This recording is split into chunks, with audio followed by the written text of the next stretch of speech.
င်္ဂလာပါ Fighter King Channel မှာကြိုဆိုပါရစေ။မှန်တိုင်းပြောရရင်တော့ကျွန်တော်ဒါဒီညအတွက်ဘောလုံးပဲသုံးသက်ချက်လုပ်ဖို့အစီအစဉ်မရှိဘူး။ဒါပေမဲ့ကျွန်တော်သုံးသက်ချက်ကိုဒါအမြဲစောင့်မျှော်ပြီးအားပေးနေတဲ့ညီကိုတွေကကျွန်တော် Viber မှာလာရောက်ပြီးတော့ဒါတောင်းဆိုတာတဲ့အတွက်ကျွန်တော်အနေနဲ့ဒီညပွဲစဉ်တွေကိုတော့ဒါတက်နိုင်ဆုံးဒါလို့တို့ရှင်းကျွန်တော်ပြောပေးသွားမယ်။ဆိုတော့ကျွန်တော်တို့အခုလိုမျိုးဒီပွဲစဉ်များတဲ့ညတွေမှာကျွန်တော်အမြဲတမ်းဒါပြောခဲ့တဲ့ဟာရှိတယ်အဲ့ဒါကဘာလဲဆိုတော့ကျွန်တော်တို့အနေနဲ့ဒီပွဲများတဲ့ညတွေမှာကျွန်တော်တို့အနေနဲ့စဉ်းစားတဲ့အခါမှာဘောလုံးပွဲတွေရွေးချယ်ရတဲ့အခါမှာအတော်လေးကျွန်တော်တို့ဒါအခက်အခဲဖြစ်စေတယ်အဲ့လိုမျိုးညမျိုးဆိုလို့ရှိရင်တော့ကျွန်တော်တို့အနေနဲ့ရွေးချယ်တဲ့ပုံစံကတော့ဒီကြီးဝင်ရိုးတူတဲ့တွဲဆိုင်တွေကိုဒါအုပ်စုတစ်ခုအနေနဲ့အုပ်စုလေးတွေခွဲပြီးတော့စဉ်းစားမယ်ဆိုလို့ရှိရင်ကျွန်တော်တို့အနေနဲ့ဒါဒီတွေးခွဲရတာပို့ပြီးတော့လွယ်ကူတယ်ဒါမှမဟုတ်ကျွန်တော်တို့အနေနဲ့ဒီ market theory ဒီဈေးကွက် theory တွေကိုလည်းဒါဒီလိုမျိုးစဉ်းစားမယ်ဆိုလို့ရှိရင်တော့ဒါဈေးကွက် theory တွေကိုကျွန်တော်တို့အနေနဲ့သိဖို့လိုတယ်ဆိုတော့ဒီညမှာကျွန်တော်တို့ level 50ကျေးဝင်ရိုးနဲ့ဒါ Asian တွေကနေပြီးတော့အကျော်ပေးထားတဲ့တွဲဆိုင်3ခုရှိတယ်ဆိုတော့ကျွန်တော်အမြဲတမ်းကျွန်တော်ပြောခဲ့တဲ့ဟာကဒီကျွန်တော်တို့ဒီ market theory ကတော့ဒီလိုမျိုးဒီဈေးကွက်မှာကျွန်တော်တို့ဝင်ရိုးတူတဲ့တွဲဆိုင်တွေအများပြားပါဝင်လာရင်တော့ကျွန်တော်တို့ဒါ market theory တခုတည်းကိုဒါအားကိုးလို့မရတော့ဘဲနဲ့ကျွန်တော်တို့အနေနဲ့ဒီချက်မှာဒါအပေါ်အောက်ကျွန်တော်တို့ဒါထည့်သွင်းပြီးတော့ရွေးချယ်ဖို့တော့လိုတယ်ဆိုတော့ဒီညမှာကဗျာကျွန်တော် level 50ကျေးဝင်ရိုးတွဲဆိုင်3ဆိုင်ကဒီ Franca Baro နဲ့ပဲဆန် Ranger နဲ့ Jet ဒီ Young Boy နဲ့ Panantina ကိုကျွန်တော်တို့ဒီလက်ရှိဒီတွဲဆိုင်3ဆိုင်မှာဆိုလို့ရှိရင်ဒါ Asian အသင်းတွေကနေပြီးတော့ဒါ level 50ကျေးဝင်ရိုးတွေနဲ့ပဲပေးထားတာအဲ့ဒီမှာ level 50ကျေးဝင်ရိုးတွေကကျွန်တော်တို့ဒါ Asian အပေါ်အသင်းတွေအနိုင်ရဖို့မလွယ်ဘူးပေါ့နော်ဆိုတော့အဲ့ဒါဆိုလို့ရှိရင်လက်ရှိမှာကတွဲဆိုင်က3ဆိုင်ဖြစ်နေတဲ့အတွက်ဒီ market theory အရာကတော့ဒါ Asianအသင်းတွေအကုန်လုံးအနိုင်ရဖို့မလွယ်ဘူးဆိုလို့ရှိရင်ဒီထက်မှာကျွန်တော်တို့အပေါ်အသင်းအနေနဲ့ဒါတသင်းနောက်တော့တွဲဆိုင်တစ်ခုထဲမှာတော့ဒါတသင်းနောက်တော့အောင်လိမ့်မယ်လို့ကျွန်တော်ကယူဆတယ်အဲ့ဆိုလို့ရှိရင်လက်ရှိဒီ Franca Baro နဲ့ Baro ကနေပြီးတော့ပေဆန်ကိုပေးထားတဲ့ level 50ရဲ့ကျွန်တော်ရန်ပိုင်းကနေပြီးတော့ Panantina ကိုပေးထားတဲ့ level 50ရဲ့ Ranger နဲ့ Chance ကိုRanger နဲ့ Chance ပွဲမှာ Ranger က Chance ကိုပေးထားတဲ့ level 10ထားရေဆိုတော့ဒီတွဲတန်း3ခုတွေကိုကြည့်မယ်ဆိုလို့ရှိရင် Asian ဖြစ်တဲ့ level 50ကျေးဝင်ရိုးထဲမှာအနုဆုံးလို့ပြောလို့ရတာကဒါကျွန်တော်တို့ဒါ Ranger အသင်းဆိုတော့အဲ့ဒီမှာပိုစိတ်ဝင်စားဖို့ကောင်းတာက Ranger ရဲ့အခြေအနေနဲ့ကျွန်တော်တို့ဒီ Chance ရဲ့အခြေအနေကိုတွားကြည့်လိုက်တဲ့အခါမှာတော့နှစ်သင်းစလုံးရဲ့အနေအထားကသူတို့ရဲ့ဒီပြည်တွင်းလေးတွေမှာတော်တော်လေးကိုဒါအခြေအနေမကောင်းဘူး Ranger ဆိုလို့ရှိရင်လည်းဒါနောက်ဆုံး9ပွဲမှာဒါတစ်ပွဲလောက်ပဲအနိုင်ရတာတစ်ဖက်ကဒီလက်ရှိကျွန်တော်တို့ဒီ Ranger ဆိုလို့ရှိရင်အမှတ်ပေးစရာရဲ့ကျွန်တော်တို့ဒါအောက်ဆုံးလောက်မှာရှိနေတစ်ဖက်ကကျွန်တော်တို့ဒီ Jan အနေထားကိုကြည့်မယ်ဆိုလို့ရှိရင် Jan ရဲ့နောက်ဆုံး9ပွဲမှာသူကလည်းကျွန်တော်တို့နိုင်ပွဲတစ်ပွဲပဲရထားတာဒီလိုအနေထားမျိုးမှာတော့ Asian ဖြစ်တဲ့ Ranger ကဒါ Jan ကို level 10ပြားလောက်ပဲပေးထားတဲ့ဈေးကွက်ကဒီလက်ရှိ level 50ကျေးဝင်ရိုးထဲမှာဆိုလို့ရှိရင်တော့ဒါတော်တော်လေးနုတဲ့အထဲမှာပါတယ်လို့ကျွန်တော်တို့လည်းသတ်မှတ်နိုင်တယ်အဲ့မှာနောက်တစ်ခုကျွန်တော်တို့ထပ်ပြီးတော့ဒါပြောလို့ရတာကဒီ Ranger ကကျွန်တော်တို့ဒီကျွန်တော်တို့ Champion League သူခြေစပွဲကစားခဲ့ရတယ်အဲ့ဒီမှာသူကဒီ Belgian Club ဖြစ်တဲ့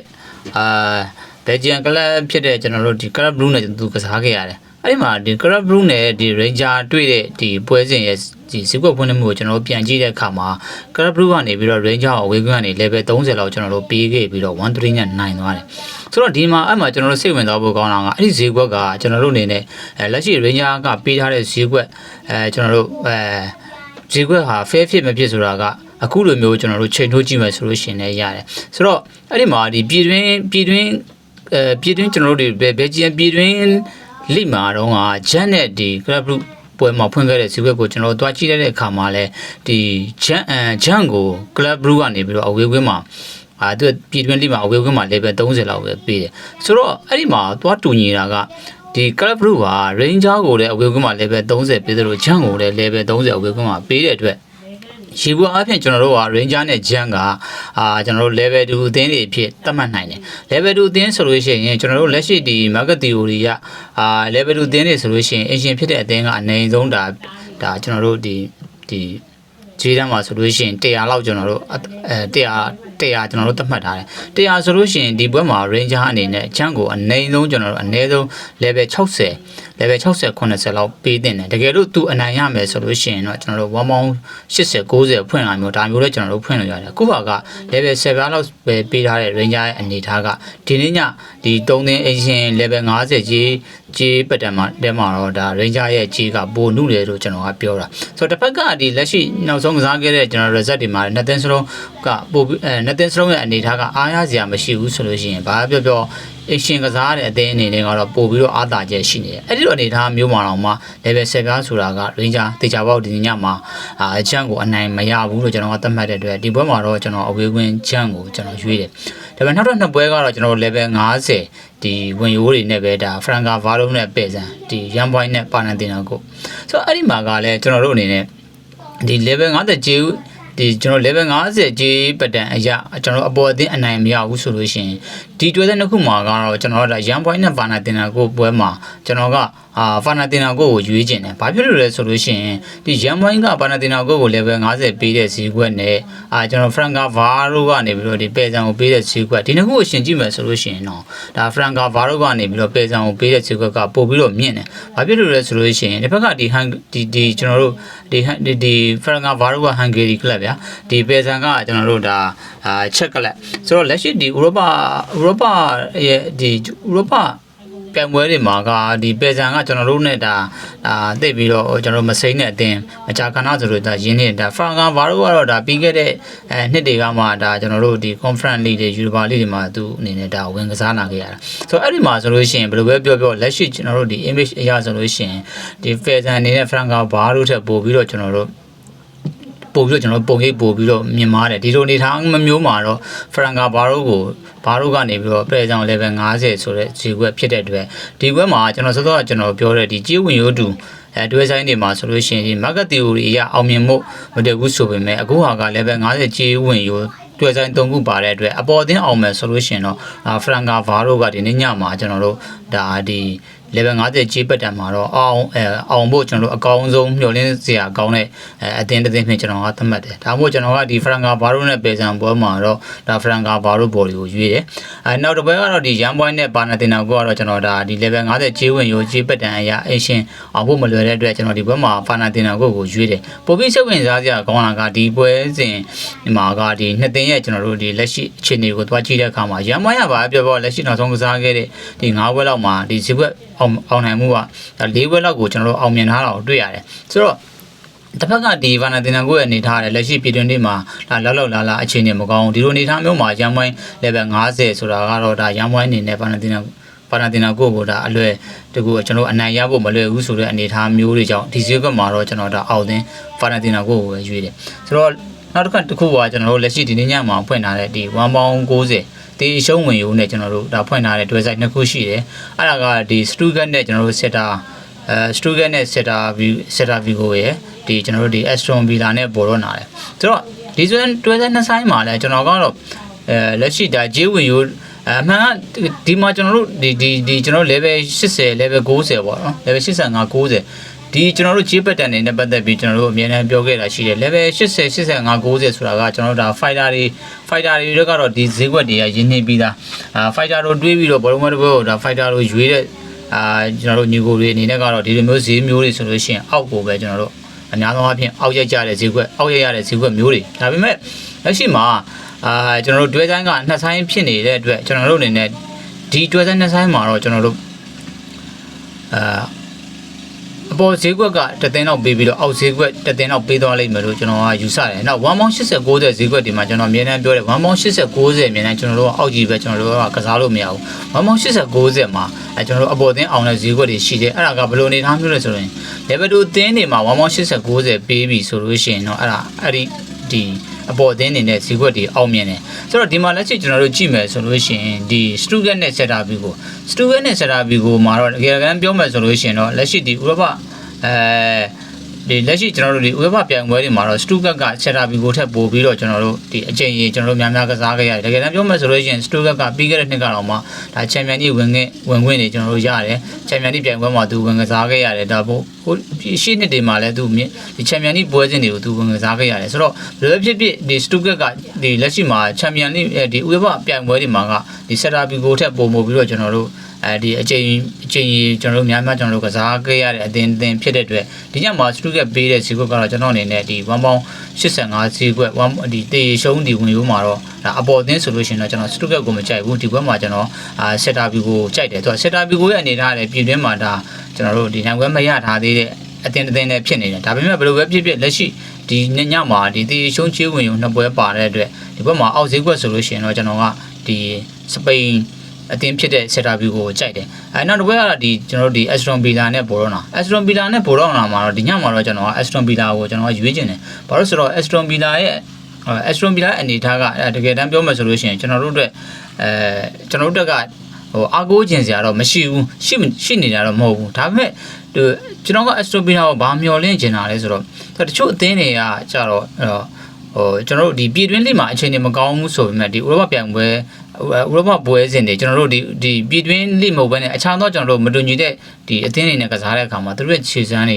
ကျွန်တော်တို့တမျိုးတစ်ပုံကျွန်တော်တို့ပြောင်းလဲတာတွေကျွန်တော်ရလက်ကောင်းတဲ့အနေအထားမျိုးတွေရှိတယ်ဆိုတော့ဒီညမှာကျွန်တော်မျှော်လင့်ချင်တာကဒီ Aston Villa ဒီနေ့ဒီ 1.85 ဈေးကွက်ကလက်ရှိမှာဒါ Premier League မှာသွင်း6တကူပဲရထားတဲ့အသင်းအနေနဲ့ 1.85 ဆိုတဲ့ဈေးကွက်ကလက်ရှိအနေအထားရဆိုလို့ရှိရင်ပို့ပြီးတော့ကျွန်တော်တို့ပြင်းတဲ့အနေအထားမျိုးရှိတယ်လက်ရှိဘရိုနာကလက်ရှိပြည်တွင်းပွဲစဉ်တွေမှာဒီလောက်အခြေအနေဆိုးတဲ့အသင်းမဟုတ်ဘူးဒီအနေအထားမျိုးမှာ 1.85 ဆိုတဲ့ဈေးကွက်ကတော့ဒါကျွန်တော်တို့ဒါပြင်းတယ်ပဲပြောရမှာပဲဒါပြီးခဲ့တဲ့ຢာတွေကတော့ဒီနေ့သင်းချန်ပီယံလိမှာတွေ့ခဲ့တဲ့ဈေးကွက်နဲ့တော့ရှင်လို့မရအောင်လက်ရှိအနေအထားအရတော့ဒ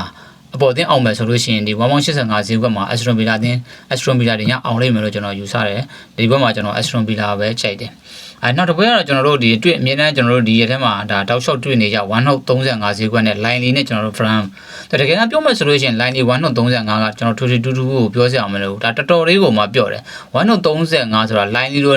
့ကျွန်တော်တို့ဒီ line လေးလို့ကျွန်တော်ပြင်သစ်လိမှာ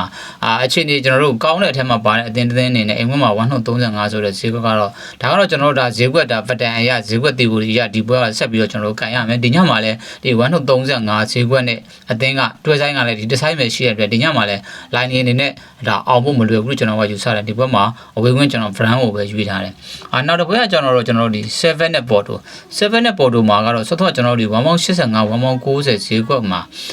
ဒီပွဲကကြတော့အဝေးကွင်းကနေပြီးတော့ဒါ Porto ကနေ7ဘက်ကိုပြန်ပေးတာ 1.90 ဆိုတော့လက်ရှိမှာ7ဘက်ရဲ့အနေထားကတိတ်ပြီးတော့လားလာမကောင်းဘူးနှစ်သင်းစလုံးကလည်းနှစ်သင်းစလုံးရဲ့အနေထားကိုတော့ကျွန်တော်တို့ဒါပြီးခဲ့တဲ့ဒီကလပ်ကမ္ဘာဖလားပွဲစဉ်တွေမှာမြင်တွေ့ခဲ့ရတယ်နှစ်သင်းစလုံးကလည်းအဲ့ဒီမှာအခြေအနေမကောင်းခဲ့ဘူးဆိုတော့လက်ရှိမှာအဝေးကွင်းပေါ်တိုကနေ 1.90 ဆိုတဲ့ဈေးကွက်ကတော့ဘယ်လိုပဲပြောဒါကအဝေးကွင်းကနေ 1.90 ဆိုတဲ့ဈေးကွက်ဟာအိမ်ကွင်းကနေ 1.90 ပေးတဲ့ဈေးကွက်နဲ့ဆာလို့ရှိရင်တော့နိုင်ဖို့ရခိုင်တော့ပုံများတဲ့အနေအထားမျိုးဒီဘက်မှာကျွန်တော်တို့ body ကိုရွေးမှဆိုလို့ရှိရင်တော့ပေါ်တိုကိုရွေးတင်တယ်ဒါပေမဲ့ဒီဘက်မှာကျွန်တော်ကbody jet ဒီကိုပေါင်းတင်3လုံးပေါင်း80တကယ်တမ်းပြောမှဆိုလို့ရှိရင်တော့ 1.90 မှာ3လုံးပေါင်း80ဆိုတဲ့ဈေးကွက်မျိုးတွေက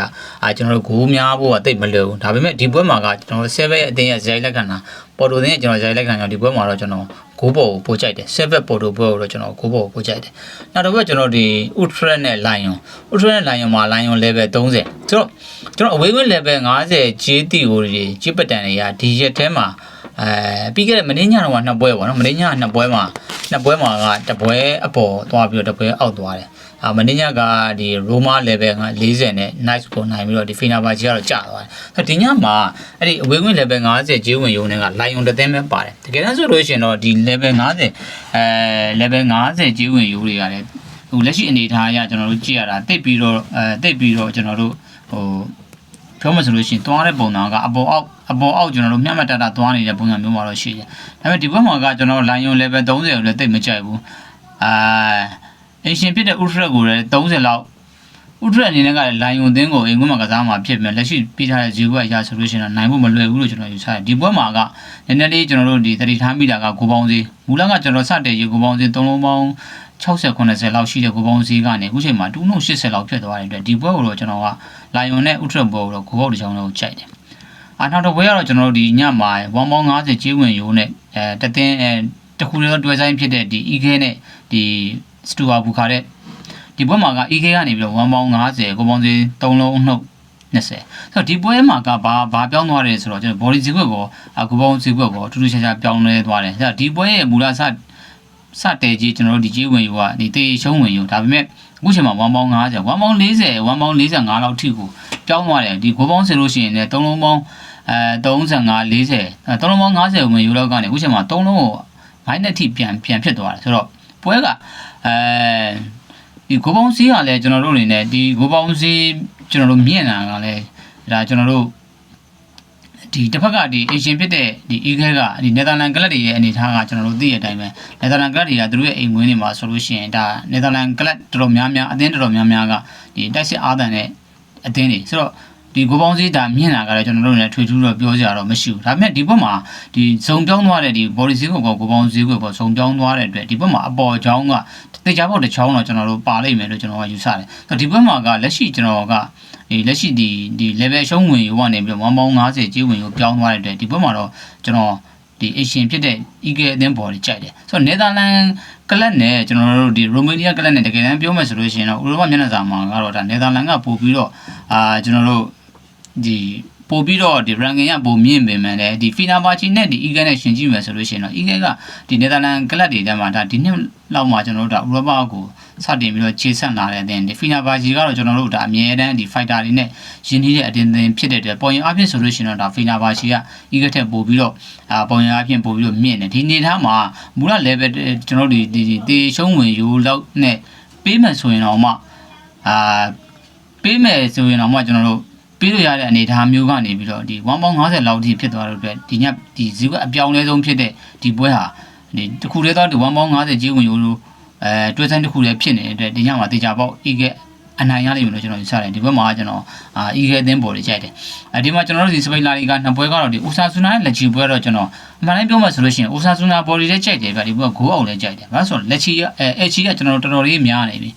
H ရဲ့ကျွန်တော်တို့ဒီဈေးကွက်အောင်မြင်မှုကတော်တော်များနေပြီဒီလက်ရှိဒီတန်တဲ့အသင်းတစ်သင်းနေနဲ့လာလီဂါမှာတောက်လျှောက်ကြီးကျွန်တော်တို့ဒီလက်ရှိပွဲစဉ်9လောက်ထိကိုတောက်လျှောက်ဈေးကွက်အောင်လာတဲ့အသင်းတစ်သင်းနေနဲ့ဈေးကွက်ချချင်တယ်ကြကျင်တော့ကျွန်တော်တို့ရောက်နေပြီလက်ရှိကျွန်တော်ဒီလက်ရှိအမှတ်ပေးစရာရက်တည်မှုရဆိုလို့ရှိရင်ဥစားအခုဒီနေ့ပေးထားတဲ့ဈေးကပြင်းတယ်ဒါပေမဲ့ကျွန်တော်ကတရေရှုံးဝင်ယူဖြစ်နေတဲ့အတွက်အပေါ်အသင်းတွေကိုတိတ်ပြီးတော့တိတ်ပြီးတော့ကြိုက်တာမရှိဘူးဒီဘက်မှာကျွန်တော်တို့ဘယ်လိုပဲကျွန်တော် HG ဈေးကွက်ကြစီဖြစ်စေမကြစီဖြစ်စေကျွန်တော်ကတော့ဒီဘက်မှာဒီကိုပေါင်းတင်225မှာတော့ကိုတစ်ချောင်းလေးကိုပို့ကြိုက်တယ်ဗျဒီအိုဆာဆူနာနဲ့ HG ပွဲတော့ကျွန်တော်ကိုကြိုက်တယ်ဒီ